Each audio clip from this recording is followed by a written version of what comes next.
Maybe Mr. Houston doesn't care for gambling. Everyone likes to gamble. Paris' most fascinating sights. I was talking about the firework. I never done. It's expected of her. It's right off the Paris plane. You think it'll sell? Handsome. I wouldn't mind buying that for you. Oh, Mother. Come along. Maybe Mr. Houston doesn't care for gambling. Everyone likes to gamble, one way or another, even you. I have an intense dislike for it. Francie, dear, when the stakes are right, you'll gamble.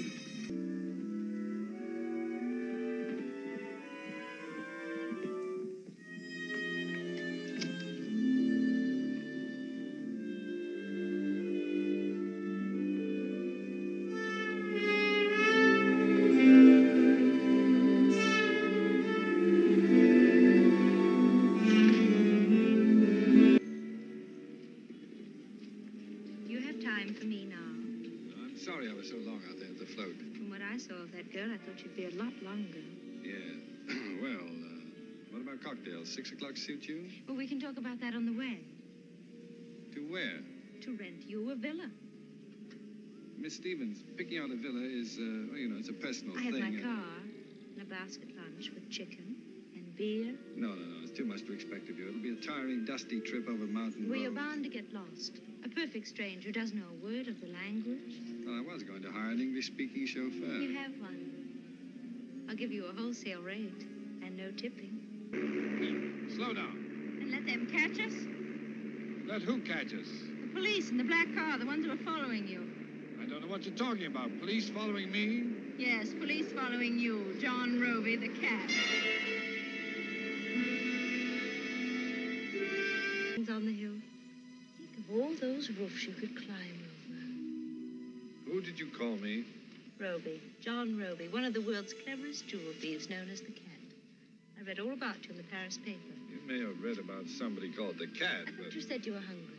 I am. Well, the picnic basket's in the trunk.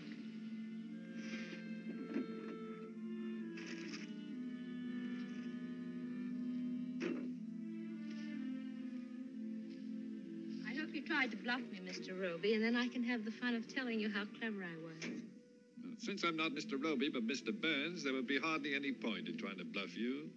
Nevertheless, tell me how clever you were. Well, the first thing I noticed about you was... Don't sound so pleased with yourself. I've never caught a jewel thief before. It's stimulating. It's like... Well, it's like... Like sitting in a hot tub? Here, let me serve. The first time I saw you was on the beach at Cannes. You swam ashore from a motorboat driven by that little French girl. You got an opener? You want a leg or a breast? You make the choice. It was just 2 days before you showed up at the hotel as Mr. Conrad Burns. Just over from America.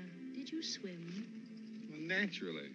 Oh, now don't be disappointing and sound like Mr. Burns. I can only be myself, Miss Stevens. Then be yourself, John. I prefer Conrad. Oh, you can't be serious. And I think it's about time you called me Francie. I have to look out for Mother. They've tried to steal her jewelry before. So when I read about the, you in the paper, just a small item, but I picked it up. I was sure Mother would catch your eye. Well, she did, because I liked her. And so far, Miss Stevens. Francie. So far, you haven't said anything that sounds even remotely clever. Well, stick around. The next thing I noticed about you was something remarkable. No? All evening long, you only looked at my mother, never at me. I kissed you, didn't I? I kissed you. I certainly wasn't looking at your mother then. You were thinking about her. Otherwise, you never would have let me say goodnight so easily. Well, I'm a gentleman. A rough lumberman from the big Northwest. I must remember to yell timber occasionally. Now, here comes some of the clever part. You're just not convincing, John. You're like an American character in an English movie.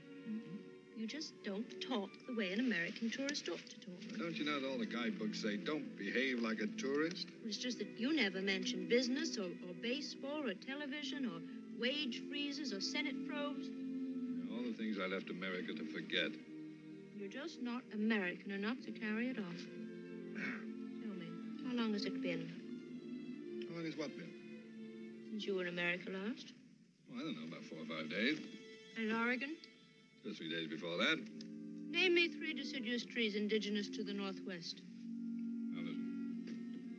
Very nice girl, but you got too much imagination. You go around talking like that about me, and I'll wind up in a French jail for something I didn't do. You're going to rob Mother first or somebody else? Well, under the circumstances, somebody else. That's nice. Mother likes you. I think Lady Kenton should be our next job. Now, listen. Isn't she on your list? She ought to be. Kenton jewels are famous. I know every inch of a villa. I can already hear your next line. The cat has a new kitten. When do we start? Don't talk like that. You're leaving fingerprints on my arm. I am not John Roby. Bonsoir, madame. Bonsoir. Bonsoir, monsieur.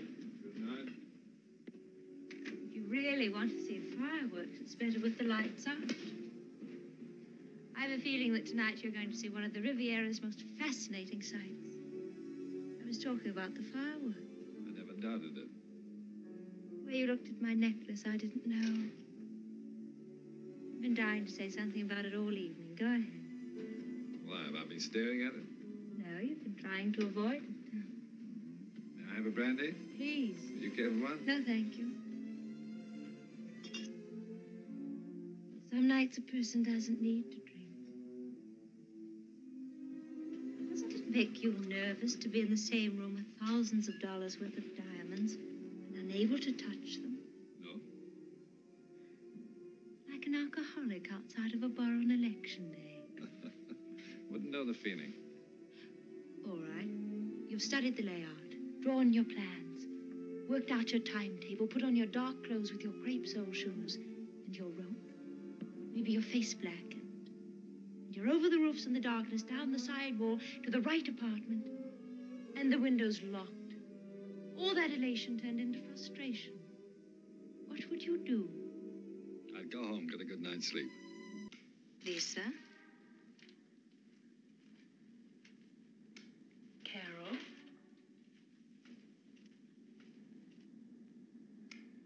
Fremont.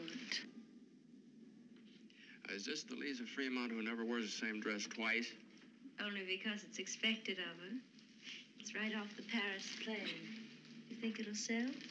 Well, that depends on the quote, you know. Let's see now. There's the airplane ticket over and import duties, hidden taxes, profit markup. A steal at $1,100. $1,100? They ought to list that dress on the stock exchange. Why, we sell a dozen a day in this price range. Who buys them? Tax collectors? Even if I had to pay, it would be worth it. Just for the occasion. Well, some big going on somewhere? It's going on right here. It's a big night. Well, it's just an old run-of-the-mill Wednesday. Well, the calendar's full of them. It's opening night of the last depressing week of L.B. Jeffries in a cast. Well, I haven't noticed a big demand for tickets. That's because I bought out the house. You know, the cigarette box has seen better days. Oh, I picked that up in Shanghai, which has also seen better days. It's cracked and you never use it. It's too ornate. I'm sending up a plain flat silver one with just your initials engraved. Oh, that's no way to spend your hard-earned money. Well, I wanted to. What a day I've had. Were you tired? Not a bit. Oh, I was all morning in a sales meeting. Then I had to dash to the Waldorf for a quick drink with Madame Dufresne, who was just over from Paris with some spy reports. And then I had to go to 21 and have lunch with the Harper's Bazaar people. And that's when I ordered dinner. Then I had 2 false showings 20 blocks apart. Then I had to have a cocktail with Leland and Slim Haywood for trying to get his new show. And then I had to dash back and change. Well, now tell me. Now, what was Mrs. Hayward wearing? Oh, she looked wonderfully cool. She had on the most divine Italian handprint. Oh, Italian? Oh, you. To think I planted 3 nice items in the columns about you today. You did? Well, you can't buy that kind of publicity. I know. Someday you may want to open up a studio of your own here. Well, now, how would I run it from, say, Pakistan? Jeff, isn't it time you came home? You could pick your assignment. Well, I wish there was one I wanted. Make the one you want. You mean leave the magazine? Yes. For what? For yourself and me. I could get you a dozen assignments tomorrow. Fashions, portraits. Well, now, don't laugh. I could do it. That's what I'm afraid of. Can you see me driving down to the fashion salon in a Jeep, wearing combat boots and a 3-day beard? Wouldn't that make a hit? But I could see you looking very handsome and successful in a dark blue flannel suit. Now, let's stop talking nonsense, shall we? Guess I'd better start setting up for dinner. Jeff, I'll be honest with you. You're beginning to scare me a little. Jeff, did you hear what I said? You're beginning to scare...